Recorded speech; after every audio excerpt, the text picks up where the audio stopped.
Yo no sé si todos conocen lo que es el Consejo de Planificación Estratégica. Díganme sí, no, levanten la mano, no sé, hagan así. Bien, perfecto, lo explico.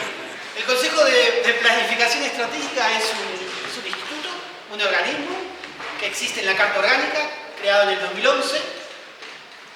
Algo así, bien. En el 2011, la idea fue, originalmente cuando se creó, era desarrollar el plan estratégico San Martín de los Andes, es un plan estratégico para dónde vamos como ciudad, qué tenemos que hacer para alcanzar el desarrollo sostenible, decía ya en ese momento la Carta Orgánica, y se creó un organismo que lo coordinara. El Consejo de Planificación Estratégica estaba conformado por distintos miembros de la sociedad civil, entes, todo lo que ustedes quieran, ¿sí? Esa es la idea original del Consejo de Planificación.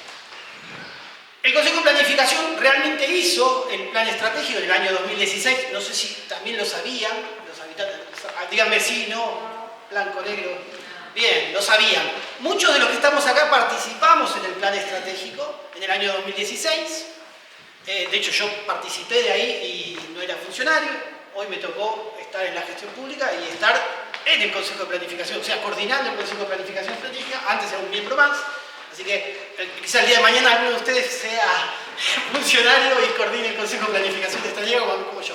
Bien, chiste aparte.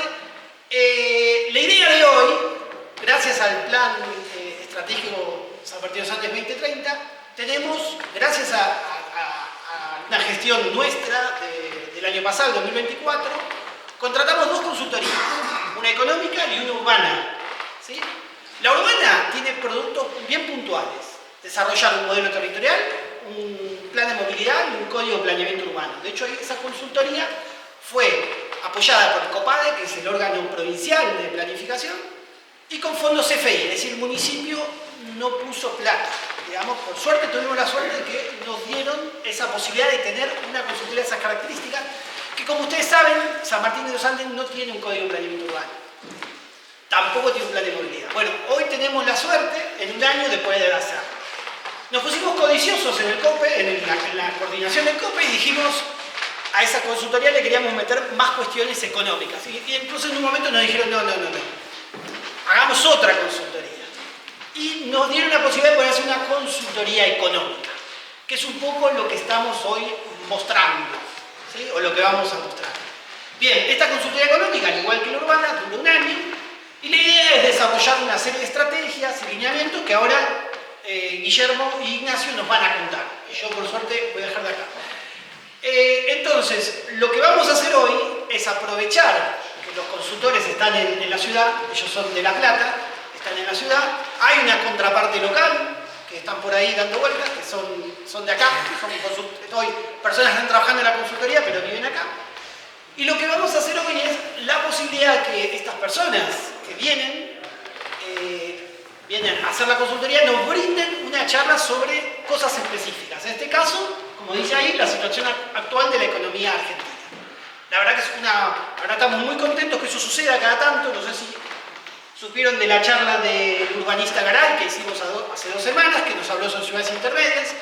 O sea, para los que vivimos acá, tener la posibilidad de tener expertos en la materia que nos puedan brindar charlas de estas características es muy importante. Así que lo queremos abrir a la comunidad, más allá de las reuniones que venimos haciendo con distintos sectores, con el sector turismo, con el sector productivo, con las juntas vecinales. Queremos abrir este tipo de charlas a la comunidad para que todos y todas se informen, no solamente esos sectores que son interrogados en el marco de la consultoría. Bien, rápidamente presento a las dos personas, los dos expositores de hoy, que son parte de la consultoría, que es Guillermo Han, levanta la mano Guillermo, gracias. Es economista de La Plata y es el coordinador de la consultoría, ¿sí? Y después está Ignacio Amigorena, también gracias Ignacio, que también es licenciado en Economía y también está en La Plata. No todos son economistas en la consultoría, hay otros que no, ya lo va a contar Guillermo.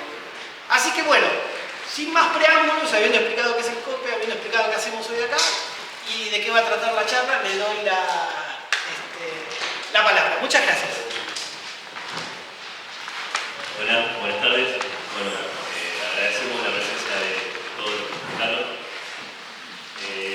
Vamos a contar muy poquito de cómo es la consultoría, no es lo que nos convoca, pero bueno, es una buena oportunidad para charlar. Nosotros cuando empezamos a charlar la propuesta de qué íbamos a estar trabajando surgió la idea de alguna estrategia de desarrollo local, a grandes rasgos. Esa estrategia la fuimos trabajando y se terminaron conformando dos bloques o dos componentes, uno más vinculado a la infraestructura, a la gestión municipal, otro bloque más vinculado a lo que es la ampliación de la matriz productiva, lo que es la diversificación productiva. Entonces, bueno, nos vamos a estar dando un año de trabajo en conjunto con el municipio, con el COPE, con los técnicos locales, las contrapartes locales, buscando un poco ordenar la política de inversión pública, buscando priorizar las obras más importantes, buscar líneas de financiamiento, y a la vez estamos con este otro componente de diversificación y ampliación de la matriz productiva, donde la idea es generar propuestas para promocionar distintos sectores económicos que pueden estar o no presentes en San Martín. Entendemos que el gran motor de la economía, la gran locomotora, es el turismo. A partir del turismo se genera actividad en otros sectores, como la construcción, como los servicios, como el sector inmobiliario. Bueno, entonces necesitamos, o a pedido de las autoridades, a pedido también de la gestión provincial, cómo se genera más empleo en San Martín de los Andes para distintos perfiles de capacidades, ¿no? De capacidades laborales. Entonces, bueno, es el tercer mes que estamos trabajando, ya es el tercer día que lo hacemos también. Terminamos la primera etapa del diagnóstico de la situación económica y de la gestión municipal. Ahora se vienen 6 meses, ya pasó uno casi, 5 meses más de elaborar propuestas, discutirlas con los sectores productivos, discutirlas con la gente, con los habitantes de San Martín, para luego finalizar con una etapa de implementación de esas propuestas o de avances en fortalecimiento de la gestión municipal. Dicho esto, hoy nos convoca una charla que tiene que ver con la situación económica argentina. Es un trabajo que hacemos periódicamente, constantemente diría, en nuestra consultora que se llama Sudamericana Visión. Nace más que como una consultora, como lo que se llama un think tank, una usina de pensamiento. Nuestra voluntad siempre es aportar al debate para el desarrollo de Argentina, de las regiones de Argentina. Así que bueno, el trabajo de seguimiento de la consultoría económica lo hacemos todas las semanas, lo tenemos bastante afilado y nos parecía una buena oportunidad para discutirlo acá y vincularlo con la situación local. Todos sabemos que Neuquén hoy por hoy es un polo de crecimiento en el país, que es una situación muy particular, muy diferente al resto del país. Y San Martín de los Andes también es una de las ciudades que más crece en el país, no por los mismos sectores productivos que crece la provincia a nivel global, pero digamos sí sabemos que atrae mucha gente, crece la población, crece la actividad económica. Entonces un poco la idea es tratar de relacionar lo que pasa a nivel país, a nivel provincia, con lo que está pasando a nivel local y los desafíos que se generan. Pasemos hoy a la primera turbina. Hicimos una presentación que se veía más linda cuando la editábamos. Voy a estar mostrando un poco, acercándome, si algo no se entiende me pueden avisar, pero también la idea es hablar con un lenguaje llano, tratar de que sea comprensible también para el público que no es especializado. Básicamente queríamos empezar con lo que ha sido el gran logro, o uno de los grandes logros del gobierno actual. Digamos, lo ha expresado el presidente como uno de sus principales objetivos, lo ha expresado todo el equipo económico, y es bajar de esta inflación que a fines de 2023 estaba estacionada en un 12%, cuando se devalúa la moneda, el tipo de cambio oficial, que tiene una brecha grande con el tipo de cambio paralelo, la inflación llega a ser casi 25%, y a partir de abril más o menos del año pasado se ve un descenso brusco a tasas mucho menores, en este caso cercana al 5%, pero los últimos meses la tasa de inflación es más cercana al 2%. Es un logro del gobierno. Después uno podría discutir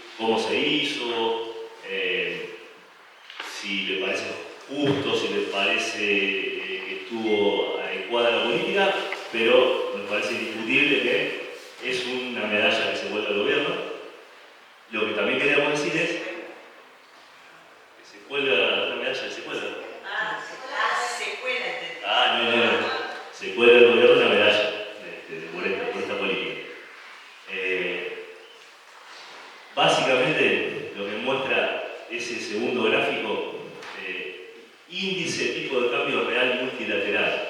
Es una cuestión bastante técnica, mide lo que es el valor de la moneda argentina con respecto a las monedas de los socios comerciales, los principales socios comerciales.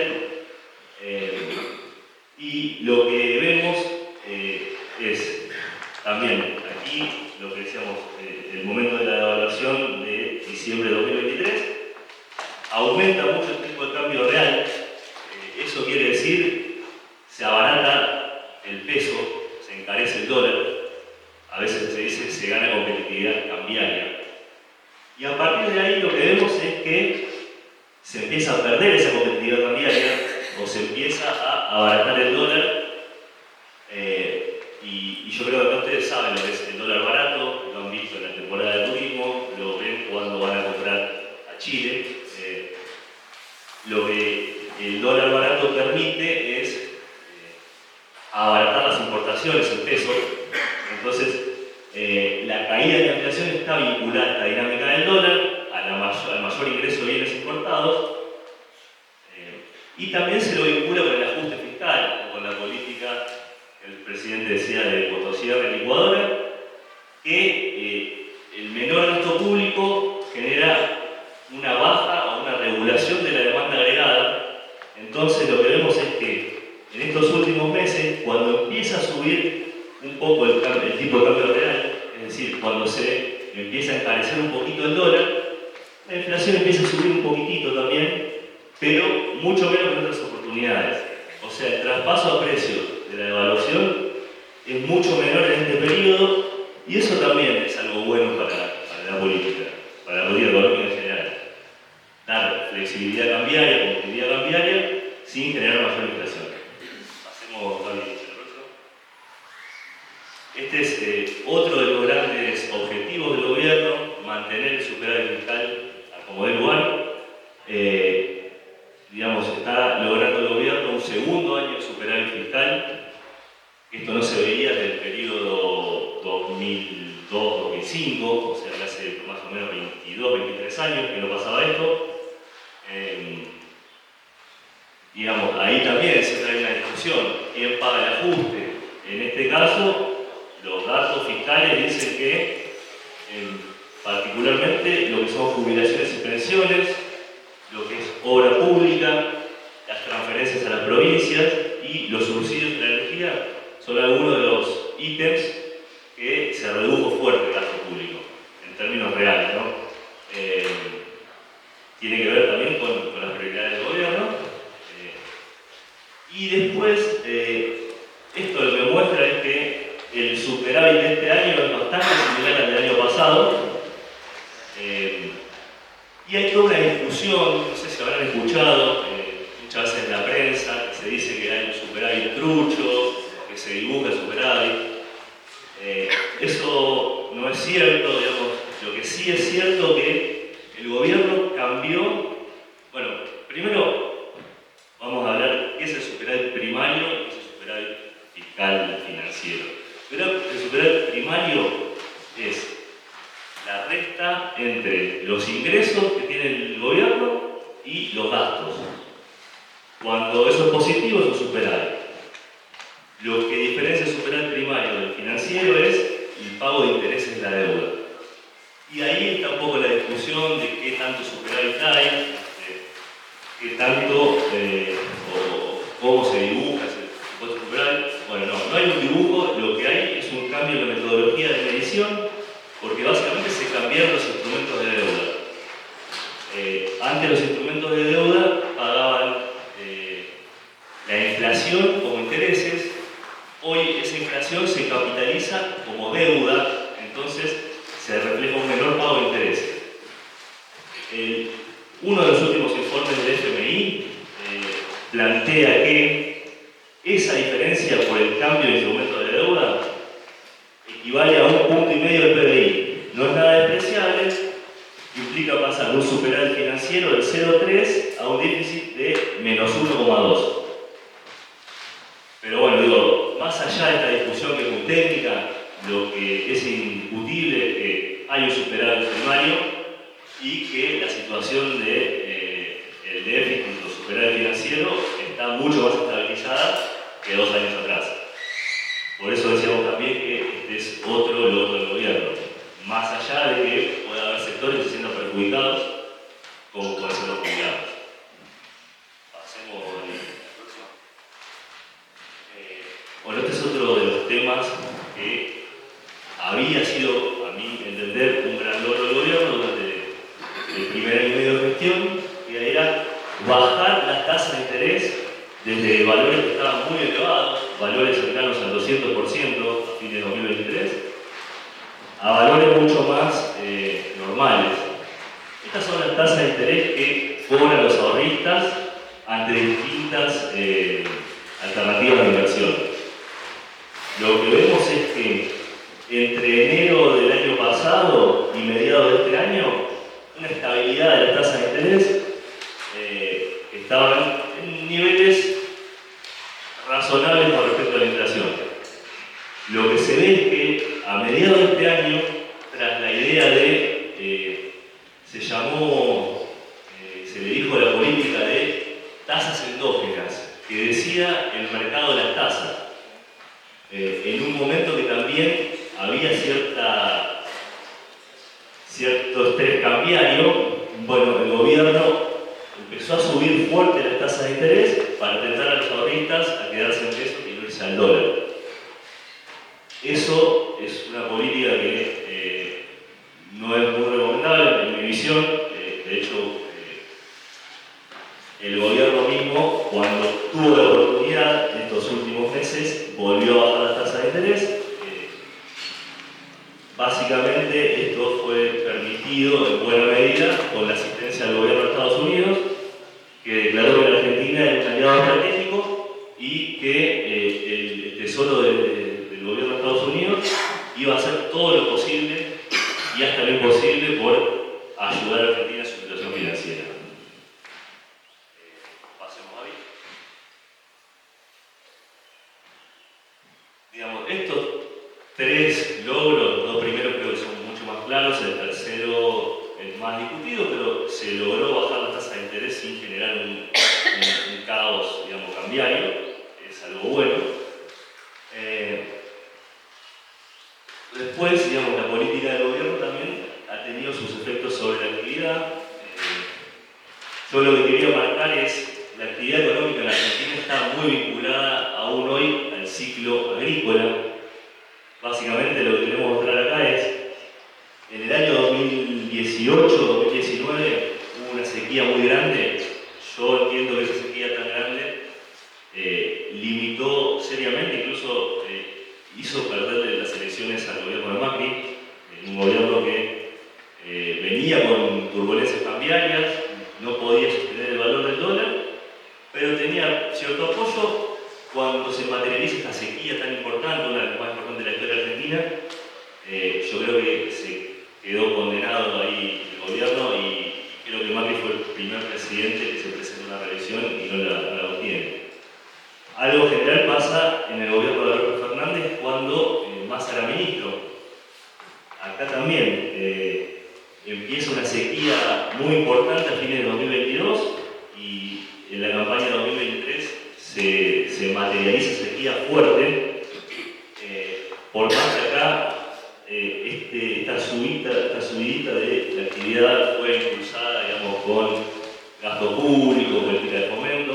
La verdad es que cuando hay una sequía tan grande en un país donde la provisión de divisas depende en buena medida de la actividad agropecuaria, se le termina complicando la vida al gobierno y también a la gente, también a la población, porque todos sabemos que la inestabilidad cambiaria, la inestabilidad del dólar, genera inflación, genera malestar, pérdida de ingresos. Y bueno, lo que vemos después de eso es que durante el año 2024,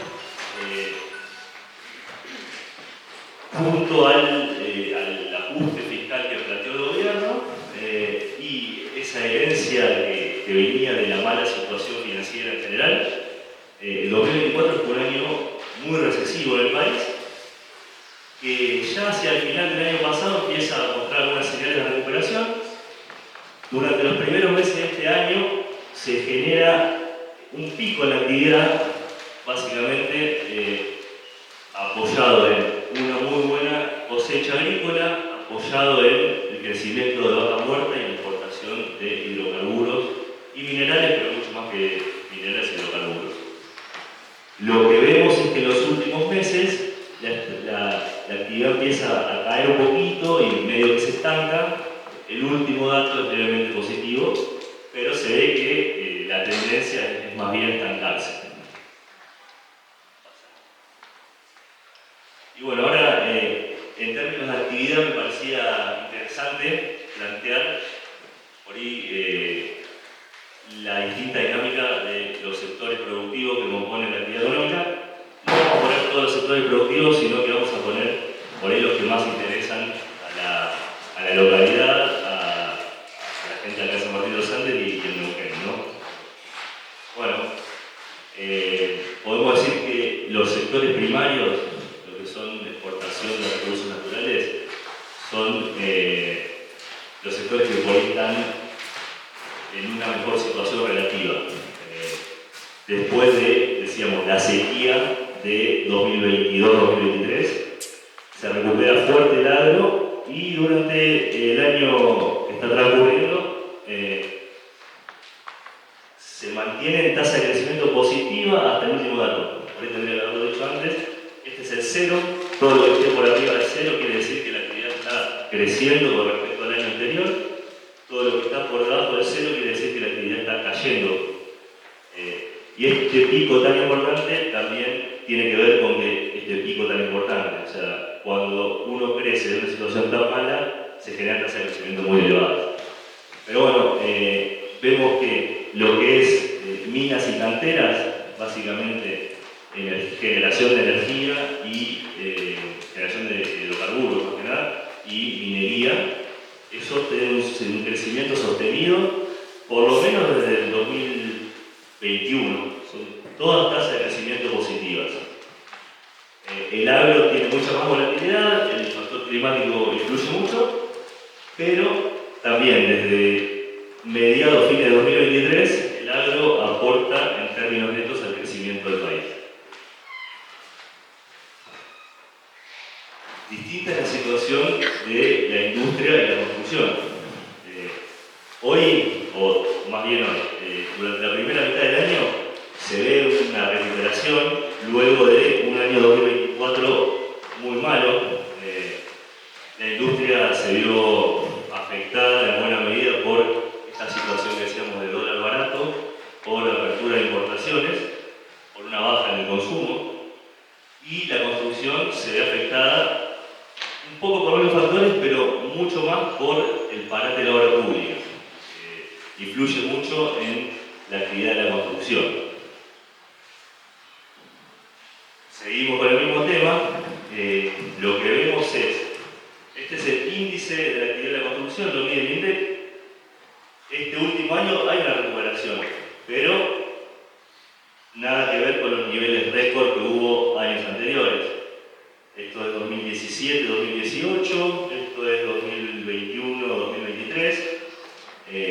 Vemos que este año empieza a repuntar un poquito la construcción, pero lejos de esos valores. De hecho, cae y nunca vuelve a estos niveles. Algo similar pasa con el índice de producción industrial. No llega a recuperar la fuerte caída que tuvo durante el año pasado. Después un sector que es de interés acá en la localidad, el tema de comercio y lo que es hoteles y restaurantes.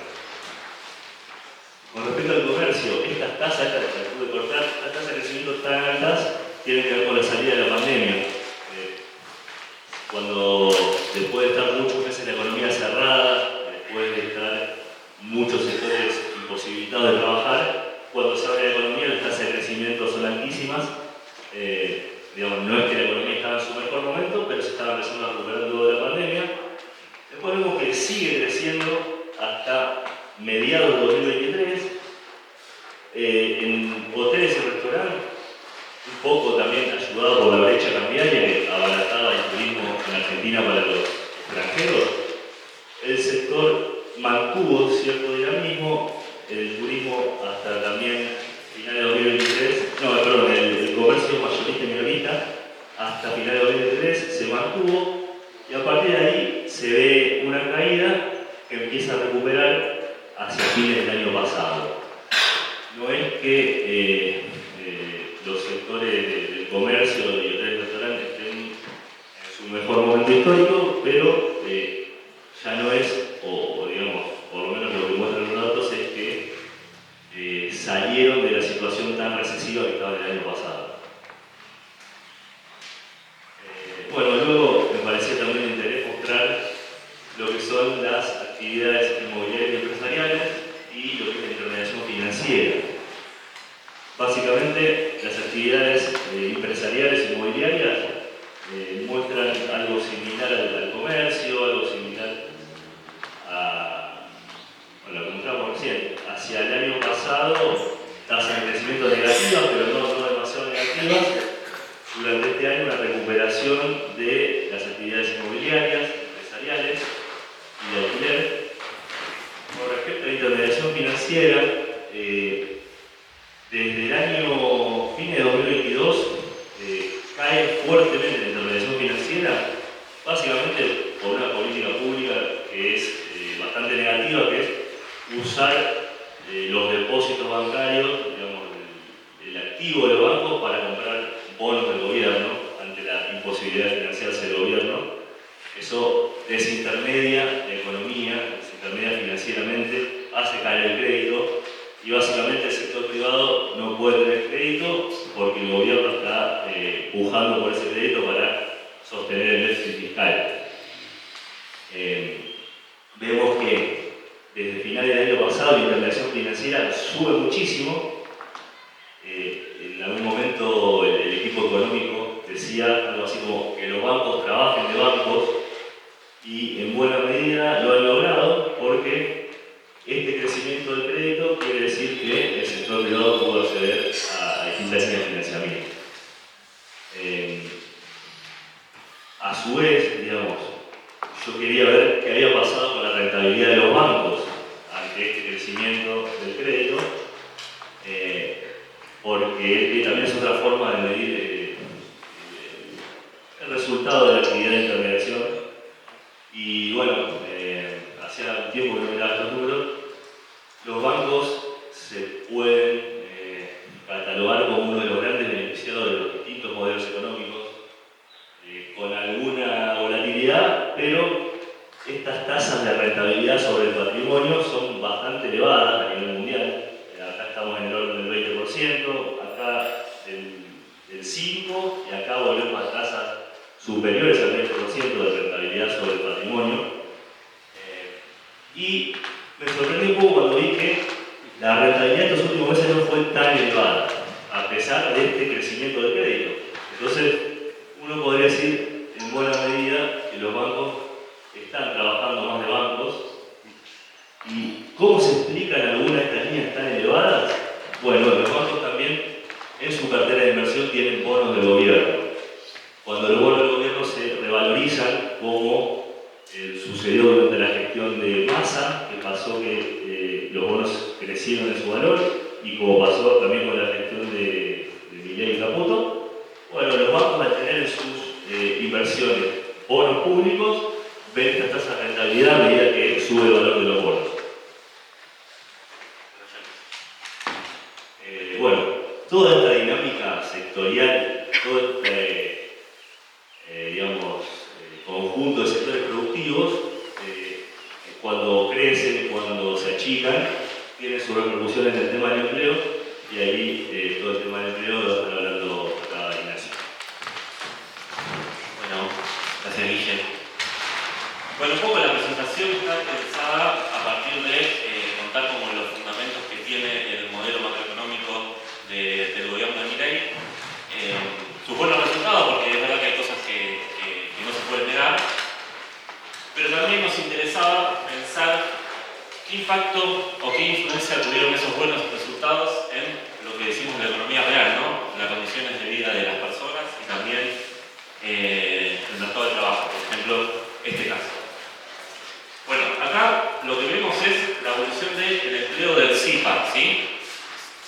¿Conocen lo que es el SIPA? Bueno, el SIPA es el Sistema Integrado Previsional Argentino, que es el sistema de los trabajadores y de los jubilados, donde aportamos y donde después nos pagan las jubilaciones, ¿sí? Que lo administra ANSES, y que acá en Neuquén, sin embargo, tiene implicancias, pero no tantas, por ejemplo, como en la capital federal, ¿sí? ¿Por qué digo que tiene implicancias, pero no tanto? Porque ustedes, además del SIPA, tienen la caja provincial, ¿sí? Pero todos aquellos trabajadores privados y aquellos jubilados que cobran por ANSES están dentro de lo que es este sistema, ¿sí? Bueno, ¿qué pasó? Y además este sistema explica más del 90% del empleo de la Argentina, con lo cual estamos hablando de una variable importante. Bueno, ¿qué pasó con el empleo del SIPA desde noviembre del 23 hasta julio del 25?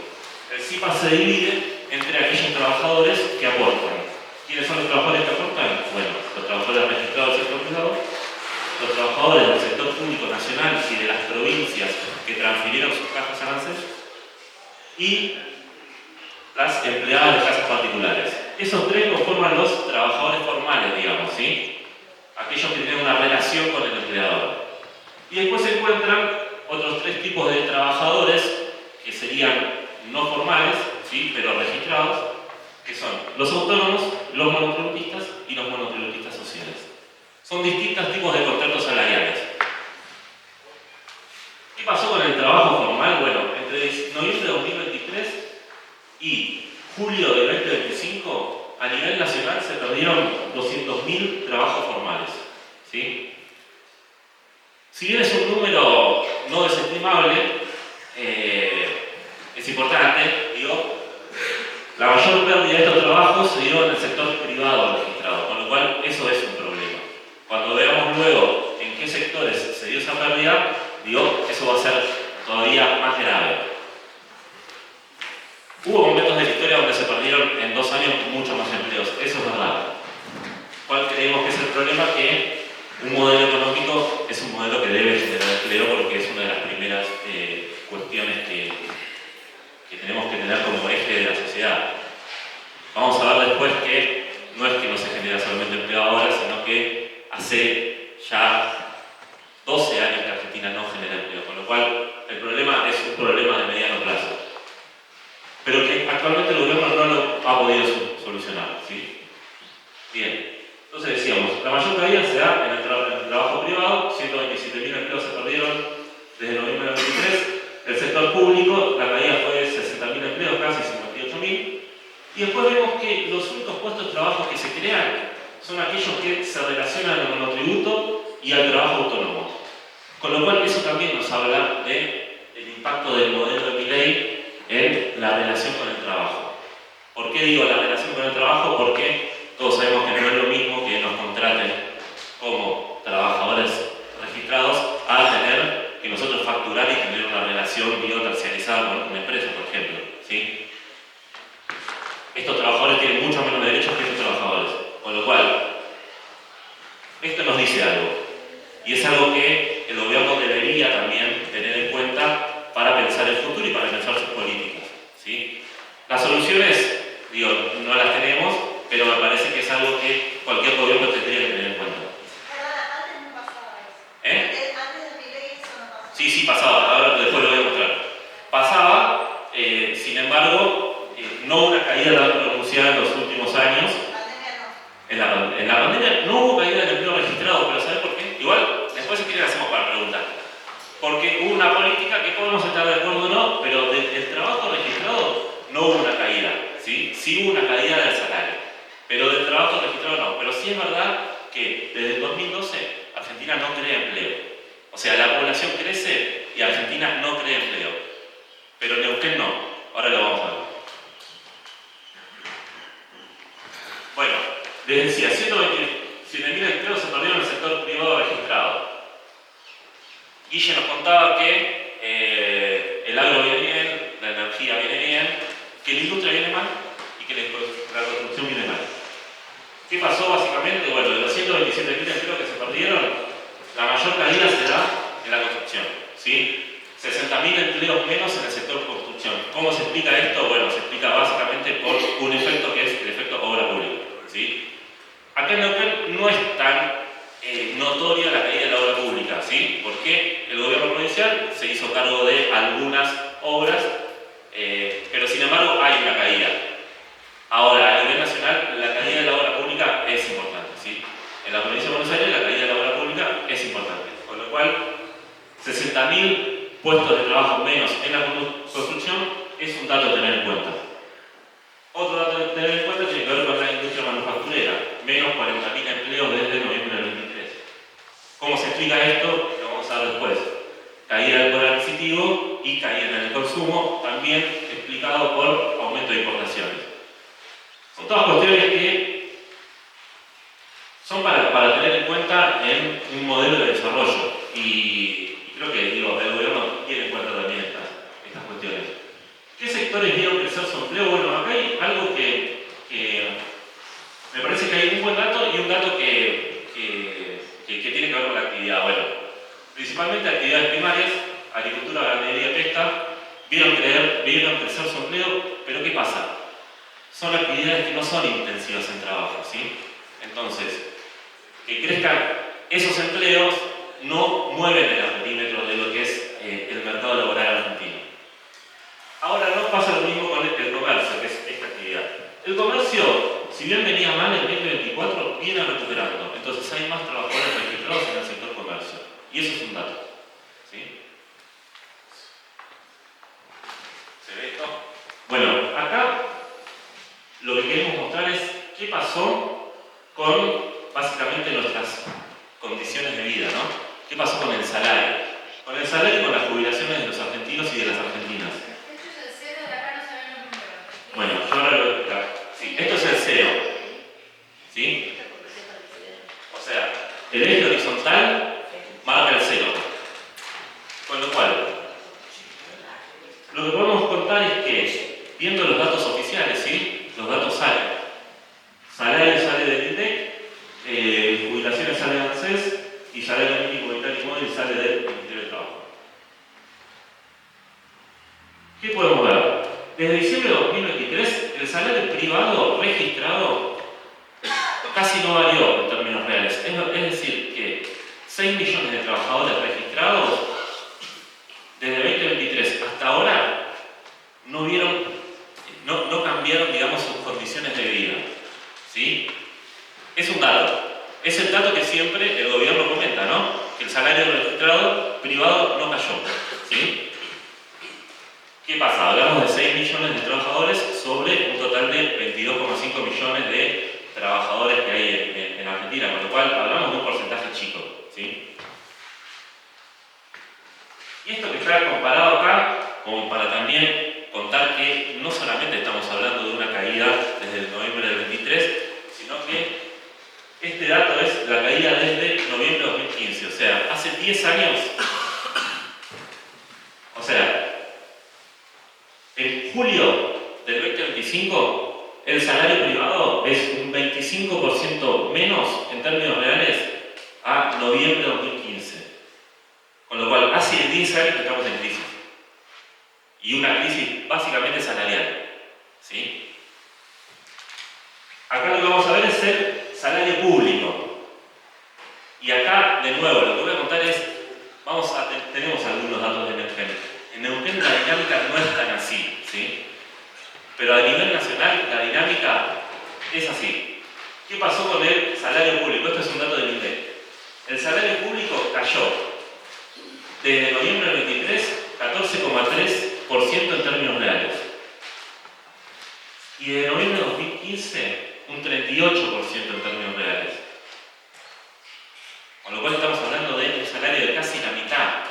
Hoy, en términos reales, en capacidad de compra del salario, casi la mitad de lo que era en noviembre de 2015. O sea, hace 10 años teníamos un salario que era el doble. Podíamos comprar el doble. Con lo cual, digo, hay toda una evolución que no solamente se explica por 2 años del gobierno, sino que hay una evolución en el salario de los argentinos y de las argentinas. Bueno, ahí, por ejemplo, está la diferencia entre lo que es el salario de los empleados públicos y de los empleados provinciales. Desde noviembre del 23, el salario público nacional cayó un 35% Y el salario público provincial cayó en promedio un 10%. Es decir, el salario de los empleados públicos nacionales cayó muchísimo más en términos reales que el de los empleados públicos provinciales. Acá lo pueden ver, por ejemplo, la gente que trabaja en parques nacionales, ¿no? Y bueno, y en otros organismos también que tienen ¿Provinciales hablas de en general? ¿Provinciales? No, digo promedio, ¿por qué? Para explicar que en Neuquén no pasa eso. No, precisamente dice provinciales. Entonces, público comparado si es con Neuquén o si es comparado con todo. No, son los 24 distritos. Eso es lo que voy a ver. Son los 24 distritos en promedio. En promedio. No tenemos el dato en Neuquén, pero por lo que vemos de la evolución del salario provincial, la caída no fue esa. Era lo que... Gracias. ¿Qué pasa con el empleo privado en Neuquén? Que sí tenemos el dato. El último dato es a noviembre del 2024. De noviembre del 23 a noviembre del 2024, en Neuquén, por ejemplo, el salario privado promedio creció un 13%. Vieron que acá hablamos de que se mantiene estable. En Neuquén el salario privado creció. ¿Por qué impulsado? Salario de los petroleros. 15% creció en términos reales el salario de los petroleros en un año, una inflación alta. ¿Sí? Bueno, y esto es lo que decíamos. ¿Cómo es tu nombre? María José. No, y la señora. Ah, no sé. Hola. Sí. No, María. Mariana. Ah, vos preguntaste. ¿Qué pasó si esto es un problema en este gobierno? Bueno, esta linita que es celeste, bastante parecida a la otra, pero esto es el empleo privado nacional, ¿sí? Desde 2009. Esto es pandemia. Cayó más la pandemia que ahora, pero digo, casi es una línea recta. Con crecimiento de población, casi es una línea recta. Con lo cual, desde 2012, 13, no se crea empleo registrado en Argentina. Y eso es un problema. ¿Sí? ¿Y esta línea qué es? Azul. No, no tanto. No, esta línea es Neuquén. O sea, mientras en Argentina no se crea desde 2012, en Neuquén crece exponencialmente el empleo privado. ¿Sí? Explicado básicamente por petróleo y gas, por los petroleros, ¿sí? Por la actividad baja muerta. Pero es un dato. Miren después de la pandemia, lo que creció el empleo. Es realmente un dato. Ahí dice, ¿y qué pasó? Entre noviembre del 23 y julio del 25, el empleo privado en Neuquén es una de las pocas provincias, junto a Tucumán, Mendoza y Río Negro, que el empleo crece. Y es la provincia que más crece, 3,6%, 5.000 puestos de trabajo más. ¿Sí? Bueno, todos los datos anteriores tenían que ver con datos de registro, ¿sí? Con datos de personas físicas, digamos. Estamos hablando de datos de millones de personas. Estos datos tienen que ver con cómo se mide la desocupación en Argentina, que se mide a través de una encuesta, que es la encuesta LH, ¿sí? Que mide la desocupación, o sea, las personas desocupadas. Hoy no es un problema en Argentina la desocupación en sí, ¿sí? Está por debajo de los 2 dígitos, pero en Neuquén la desocupación es menos problema aún, ¿sí? La tasa de desocupación se mide por conglomerados, se toma la ciudad de Neuquén. Disminuye significativamente desde la post-pandemia. O sea, desde el 2022, desde el 2021 cae 4,4 puntos porcentuales en esos 4 años. ¿Sí? Con lo cual, estamos hablando que también Neuquén no tiene un problema para nada en términos de desocupación, lo cual es algo bastante positivo. ¿Sí? Acá vemos de nuevo la desocupación de Neuquén. No veo nada. Pero bueno, o sea, la desocupación hoy en Neuquén está en 3,8 puntos porcentuales. En nivel país estamos hablando de 7,6 puntos porcentuales, con lo cual es bastante más bajo. ¿Sí? Es casi un punto inferior a la desocupación de la Patagonia y es casi 4 puntos por debajo del total país. Bueno, y ahora nos interesaba un poco para hablar un poco, no hay muchos datos de San Martín de los Andes, digo, hay que ser sincero. Pero sí teníamos estos datos de las unidades económicas, digo, del otro lado, de las empresas. Y también vemos un crecimiento en la actividad económica de San Martín de los Andes medida a partir de las empresas. Desde 2013 hay un 60% más de unidades económicas en San Martín de los Andes. Hay 2.600 unidades económicas en San Martín de los Andes. Es un crecimiento interesante, ¿sí?, en términos económicos. Y cuando miramos hacia adentro de esas unidades económicas, vemos que el crecimiento de eso se da básicamente por el sector servicios, el sector turismo, el sector servicios relacionados al turismo, y que el sector servicios y comercio concentra casi el 90% de las unidades económicas de San Martín, con lo cual vemos la importancia de lo que es el turismo para la ciudad y cómo ha ido evolucionando a pesar de la situación del país, cómo la ciudad ha ido también incrementando su capacidad productiva y su capacidad de servicio, con lo cual nos parece que es un tema a tener en cuenta. Y ahora creo que no hay ninguno. ¿Qué sería unidades económicas? Empresas. O sea, registradas. Quits. Era que me interesaba que aclararas que era con quits. Sí, quits. La quits. Bueno, ¿cuál es la idea de dar un poco este panorama general? Era un poco mostrar que el modelo económico de Milei tiene unos fundamentos, sigue algunos ejes que podemos estar de acuerdo o no, pero que tienen sus resultados, pero que también tiene un impacto en la economía real y que hay cuestiones a tener en cuenta, ¿sí?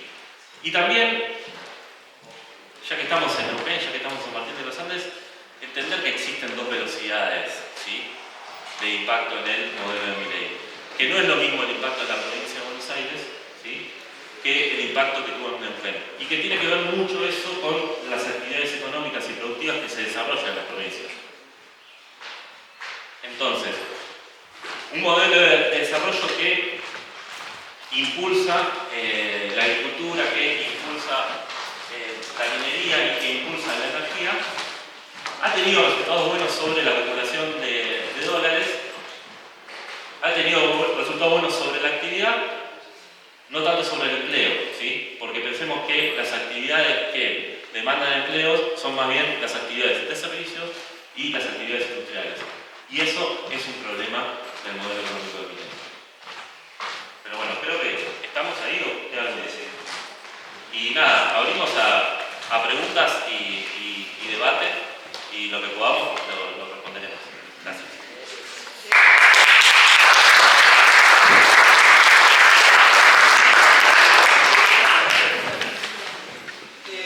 Bueno, otra vez me toca la grata tarea de moderar, así que, bueno, yo estaba pensando, si están de acuerdo me dicen sí, no, blanco y negro, y si no, hacen lo que quieren, como siempre, dividir, hacer primero 3 preguntas y después 3 comentarios. ¿Les parece? Así que a los que quieran hacer preguntas, me van diciendo, levantando la mano, el señor de allá. ¿Alguno más haciendo preguntas? Y Horacio. Y bueno, bien, empiezo con el señor. Yo no me presenté, así que le voy a pedir a todos que cuando tomen la palabra se presenten. Yo no me presenté porque creo que me conocen todos, pero no es verdad. Yo soy Félix Cariboni, soy el subsecretario de la Secretaría del Consejo de Planificación Estratégica. ¿Sí? Hola, ¿qué tal? Bueno, yo soy Luis, economista también, y quería preguntaros en vuestra opinión como consultora. Bueno, habéis hablado de todo el entorno económico y lo que creo que faltó por comentar es que son las predicciones según la consultoría en los siguientes años futuros.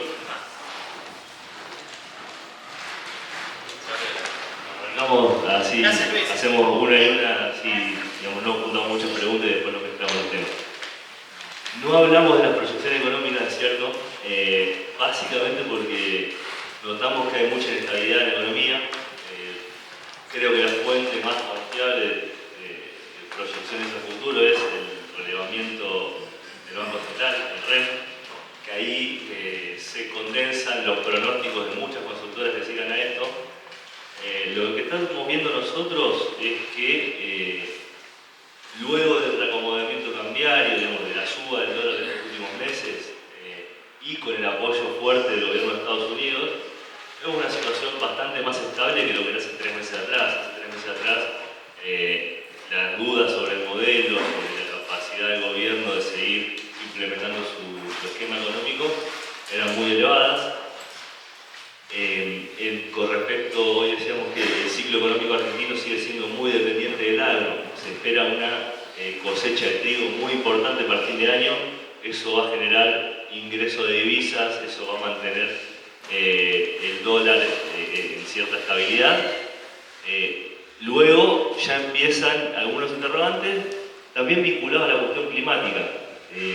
Los especialistas en clima dicen podría venirse un efecto La Niña genera sequía y eso para la economía argentina, como vimos, es un problemón. El gobierno de Macri perdió la elección luego de una gran sequía, el gobierno del Frente de Todos perdió la elección luego de una gran sequía, aumenta la inflación porque no hay dólares. Entonces, no me quiero jugar tanto, pero sí decir que en el corto plazo y digamos con el apoyo del gobierno de Estados Unidos, parecería que hay una estabilidad que se viene para los próximos meses. Después cada uno por ahí puede tener su visión sobre cuál va a ser el crecimiento para el año que viene. La CEPAL está estimando un crecimiento para Argentina de 3,8%, es un número muy elevado. Yo soy un poco más cauteloso, pero digamos son los números que están dando vueltas. Y digo, ese 3,8% de crecimiento proyectado sigue estando muy vinculado al resultado de hidrocarburos, la vaca muerta. Las exportaciones del sector vienen creciendo, la producción viene creciendo todos los meses.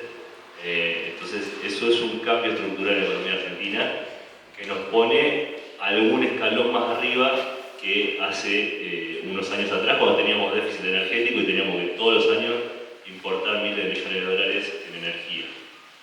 Yo tengo, con respecto a lo que es el empleo, lo que es el salario, la verdad es que hablo desde lo personal. Yo no veo una recuperación del empleo básicamente por los sectores que impulsa el modelo. Sí puede haber mejoras, pero no veo una recuperación, con lo cual eso puede llegar a ser un problema. Y con respecto al salario, claramente no. Estamos hablando de una variable que para el gobierno es muy importante en términos inflacionarios. Estamos hablando de paritarias que en general están cerrando aquellas personas que tienen convenios que están cerrando en torno al 1% mensual, digo a nivel nacional, independientemente de la provincia de Neuquén. Y un sistema, y también una reforma que permitirá también negociar paritarias por empresa, con lo cual cada vez más segregación salarial, ¿sí? Trabajadores ricos y trabajadores pobres. Eso es parte de lo que puede llegar a pasar. Y con respecto a las jubilaciones, si bien es una fórmula de movilidad que ajusta por índice de precios, eso lo que sucede es que las jubilaciones no pierden contra la inflación, pero tampoco ganan. Es decir, como veíamos de hace varios años atrás, que no es un problema ahora, estamos hablando de ingresos de los argentinos y de las argentinas, y ya recién decía un escalón más arriba, bueno, un escalón más abajo. Condiciones de vida que son un poco diferentes a lo que quizás nos acostumbramos. Pero en las jubilaciones no estás teniendo en cuenta que le quitan la moneda. Mirá, ahora vas a tener Gonzalo, ¿cuánto va a apuntar?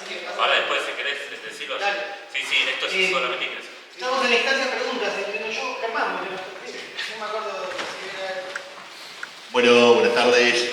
Un poco una pregunta que me quedaba la duda. Hablábamos de superávit fiscal en 2 periodos del país. Un poco lo estamos viviendo, la forma de cómo se está logrando. Pero vos hablabas del 2002 al 2005. Si fue la misma estrategia o qué estrategia se aplicó para tener ese doble superávit en el país, si es la misma o no, si se puede dar otra opción de ese superávit. Y después venimos hablando de que como que el país está al merced del campo y de la sequía, ¿no? En realidad la sequía mucho no se puede controlar, el campo parece que es el que tiene el poder, si a un gobierno le va bien o le va mal, Entiendo también que el campo es el generador de commodities, no de alimentos para el pueblo. Y en función de eso también plantear qué diferencia hay cuando se genera una empresa mixta, como puede ser YPF, una empresa estatal, como puede ser el INVAP, una empresa privada, como puede ser la Barrick-Gold o diferentes empresas privadas en función de la explotación de los recursos del país, ¿no? ¿Qué diferencia hay entre una y la otra en función de recaudar dólares para la estabilidad del país, ¿no? Y bueno, con la cuestión del campo también entiendo que ese precio que ya se llama el campo, creo que son unas 6 exportadoras lo que lo manejan.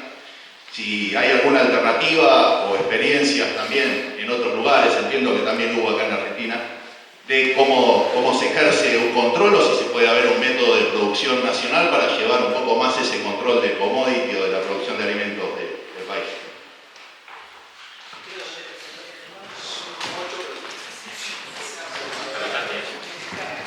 O capaz de deducirlo o poner qué diferencia hay entre que desarrolle YPF o que desarrolle Chevron nuestros propios recursos, como para reducirlo, ¿no? Bien, bien. Respecto a la primera parte de la pregunta, era el superávit fiscal en 2002-2005 respecto a ahora. En aquel momento, digamos, año 2001, cierre de 2001, inicio de 2002, se venía una evaluación fuerte, o sea que los salarios públicos habían caído, las jubilaciones también habían caído, y además estábamos en una situación de default de la deuda. Entonces, una parte de los intereses de la deuda no se estaba pagando. Eso permitió generar recursos, o digamos, ahorrar gastos. Digamos, a uno le puede pasar bien mal, pero en ese momento el país estaba estallado y no había forma de pagar la deuda externa. Entonces, bueno, eso es una diferencia grande.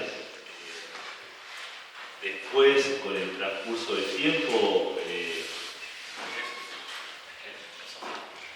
claro, el transcurso del tiempo, digamos, fue una época donde el precio de los commodities, especialmente los agropecuarios, subieron fuerte. Entonces, con la recaudación de derechos de exportación, con una soja subiendo, ahí el Estado se hizo de recursos también para ir aumentando el gasto público en infraestructura, en jubilaciones, en empleo público. Esas son, creo que, las mayores diferencias con respecto a este momento. En este momento no se decidió desbloquear la deuda, al revés, digamos, se está pagando digamos, a términos totalmente regulares el pago de la deuda. Por ahí sí lo que se comparte con respecto a ese momento es un ajuste con respecto a las jubilaciones, el ingreso de los trabajadores del sector público. Después, con respecto al tema de las exportaciones y de el surgimiento o el manejo de los sectores exportadores por parte de grandes corporaciones, el manejo de las empresas públicas. Digo, vos nombraste el INVAP es una empresa pública modelo, tiene superávit, exporta, tiene tecnología de punta, grandes ingenieros. Es también, en algún sentido, una excepción al funcionamiento general de las empresas públicas. YPF es otro caso donde yo creo que es un esquema bastante virtuoso esto de el Estado por ahí llevando adelante las principales directivas, pero bajo una lógica bastante similar a lo que es el funcionamiento de las empresas privadas, con la empresa cotizando en la bolsa de Estados Unidos, con muchos controles que se requieren para cotizar en la bolsa de Nueva York, con auditores que son reconocidos a nivel mundial, más allá de los juicios en el momento de la nacionalización de la empresa. Es indudable que lo que permite es tomar decisiones soberanas. Cuando Argentina tenía la empresa privatizada, a mí me tocó estudiar los balances de Repsol, y Repsol lo que hacía era toda la ganancia de Argentina la invertía en Oriente Medio porque el petróleo era mucho más barato y la ganancia era mucho más elevada. Entonces, a Repsol no le importaba la situación de la energía argentina, lo que le importaba era ganar plata para sus accionistas, y lo que vimos fue una caída impresionante en la producción de petróleo, los últimos años de Repsol, el país en un déficit energético constante, teniendo que importar mucho de afuera. Hay todo un mundo de cosas con respecto a lo que es el pool de las empresas exportadoras de granos y aceites, es otro mundo. Uno podría decir, hay casos muy exitosos de empresas públicas como es Codelco en Chile, con el tema de la minería. Hay casos de empresas públicas que han sido fracasos rotundos. Lo que es inevitable mencionar, me parece a mí, es que las empresas públicas dependen del gobierno, siguen la directiva del gobierno. A uno le puede gustar o no el gobierno, pero en algún sentido te permite distintas palancas, accionar distintas palancas de la economía nacional. Pero digo, también tenemos que mencionar que si las empresas públicas no funcionan bien, si son deficitarias, eso va generando broncas, se van deteriorando los servicios o los bienes que prestan. Y bueno, entonces yo entiendo que hay un lugar para el Estado, yo entiendo que muchas veces esa asociación pública-privada es beneficiosa. También entiendo que hay sectores, por ejemplo lo que es el sector de la minería, prácticamente las grandes empresas del mundo son todas privadas, los traders de commodities en general son grandes empresas privadas. Es difícil apartarse de cierto funcionamiento mundial. Hay casos, digo, no es que no hay casos, pero todo tiene sus pros, sus contras, sus consecuencias, y creo que da para una gran charla, pero digo, inevitablemente son distintas las capacidades que tiene una empresa pública que una empresa típicamente privada. En general también se suele reconocer que la eficiencia privada es un poco superior al sector público, por eso te decía, INVAP es un caso bastante especial de excelencia. Hay otros casos que no son tan virtuosos. Bien, seguimos en las preguntas. Nombre y colegio, por favor. Horacio, bueno, decía también ahora mi profesión es economista también, así que es inevitable cuando los economistas presentan estas cosas, tengan un sesgo. Es inevitable. Claramente es inevitable. Uno se sitúa por, a lo mejor, una cuestión netamente profesional o una cuestión política. Y es absolutamente indiscutible, no se puede decir absolutamente nada.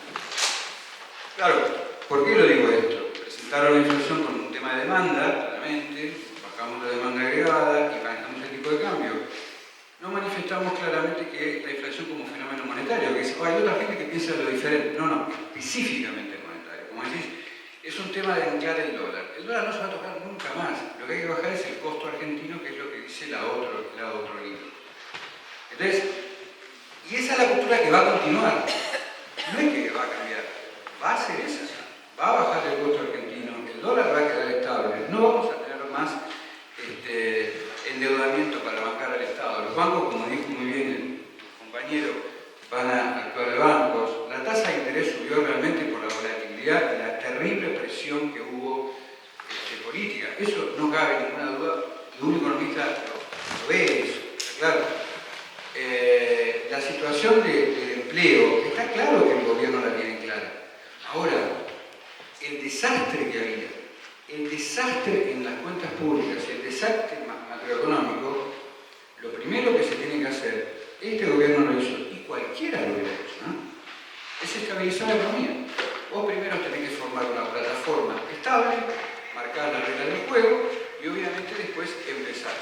Si evidentemente el paso siguiente a este, que es la estabilización, que aparentemente está, por lo menos la gente lo apoyó mayoritariamente, si se concreta el paso siguiente y el gran desafío, que ese modelo que ha planteado el presidente a los argentinos nos lleva a una situación de mejor empleo, de mejor salario, etcétera, etcétera. Veremos qué pasa, ¿está claro? Mencionaste el tema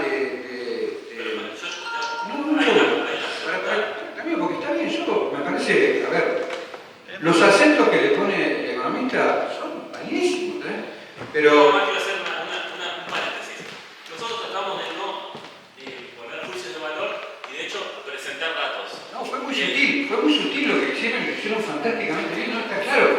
Los mismos datos que lo explican del otro lado, los mismos datos que lo explican del otro lado seguramente le van a poner su tinte. Y está bien, no está mal. Está claro, está bien. Entonces, el tema del tema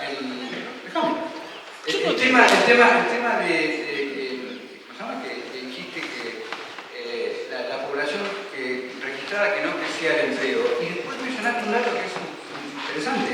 No es que hay muy poco desempleo, hay mucho empleo no registrado.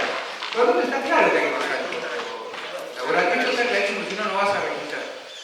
Bien, otro temita, y es para el COPE. Perdón, esta es la observación que yo quería hacer. No tengo nada que criticar, lo escuché Horacio, disculpa, eran preguntas, ¿no? Después se decían los comentarios. Yo propuse la dinámica y aceptaron. Pero es importante recalcar. Podías hacerlo después los comentarios. Por eso dije, primero pregunta en los comentarios. O sea, sí lo planteé yo. ¿Sí? Nosotros tratamos de no hacer juicios de valor y de mostrar una situación económica que de hecho, igual... igual contestar. Sí, yo creo que hay muchas apreciaciones subjetivas, nadie se puede sacar su subjetividad encima, todos tenemos nuestras preferencias, nuestros valores, tratamos de mostrar muchos datos, tratamos de ser ecuánimes, sobre lo que viene, nadie nos tardamos acá, nadie tiene el futuro, la visión del futuro, entonces bueno, los comentarios subjetivos los voy a dejar pasar, y bueno, me parece que no hay mucho más que agregar a eso. En cuestión de la inflación monetaria, mostramos la tasa de interés, mostramos la cuestión del déficit fiscal. Por ahí no profundizó la cuestión del financiamiento monetario del déficit fiscal, pero yo soy de los que adhieren más a las teorías de inflación cambiaria. De hecho, el gobierno no dejó el dólar flotar. De hecho, la liberación del cepo fue bastante parcial. Las empresas no pueden girar dividendos al exterior, las empresas no pueden comprar dólares para atesorar. Entonces, no es tampoco un precio de mercado. El gobierno, por alguna razón, ha mantenido controles sobre el dólar y es porque le ha dado resultados para bajar la inflación. Bien, dos preguntas más y después abrimos a comentarios para quien quiere. Me pidió Gonzalo y me pidió el señor. Nombre y colegio. ¿Qué tal? ¿Cómo le va? Gonzalo Rodríguez. Quería saber su opinión respecto al método de medición del índice de inflación, el IPC de la Nación, porque está muy discutido y casi todos los gráficos que expusieron son datos, ahí no hay sesgo.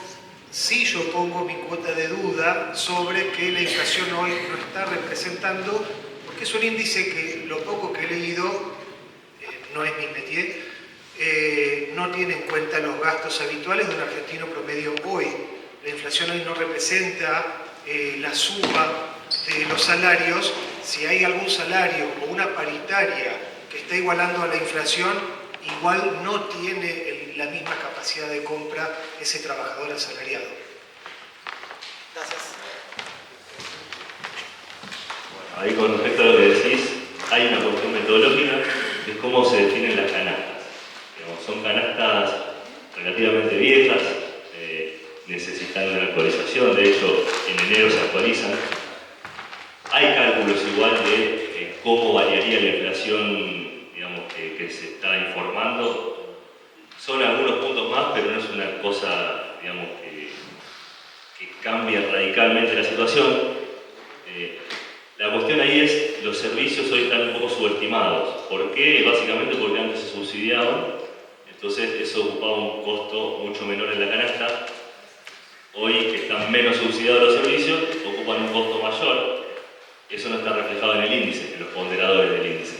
Entonces hay una cuestión metodológica, de hecho hay varios trabajadores del INDEC que renunciaron, o sea, la gente que está a cargo de estos números renunciaron porque estaban en contra de las mediciones.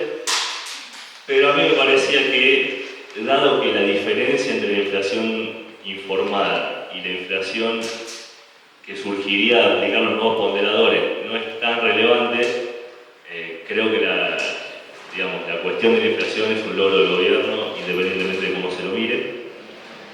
Y hay otra cuestión con lo que es la inflación, que son canastas fijas.